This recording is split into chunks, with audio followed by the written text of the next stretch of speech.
Today on the bench is an Eventide HM80 that doesn't sound good because it sounds like this. This is going to be an interesting repair because there's no schematic or theory of operation available, so I will need to put on my thinking cap along with the rest of my clothes. Nothing seems to be working at all, so I went ahead and probed the outputs of the ramps to see if anything is there. I found a good signal but lost it after the first in first out register. A closer look revealed that the shift-in pin was stuck somewhere between 0 and 1. The shift-in node is shared by 3 other ICs on the board, 2 of which use the signal as an input, but one of them, a dual JK flip-flop, generates it as an output. Immediate alarm bells are going off in my head. Probing the outputs of the other JK flop within the chip showed me that those were also incorrect. Quite suspicious indeed.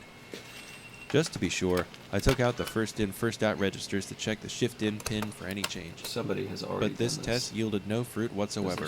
I went ahead and removed the chip. New chip for the board? It's a flip-flop.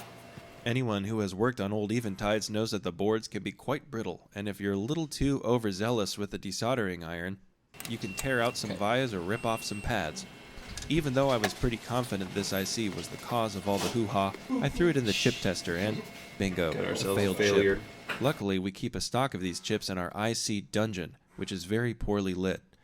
I placed the chip deep within the HM80, and our crop harvest was much better. At first, I thought it was completely working, but I quickly realized one of the functions still wasn't right. Ultimately, I traced this to a failed 74C32 quad 2 input NOR gate. This is interesting because this is one of the 3 chips I had initially suspected were faulty.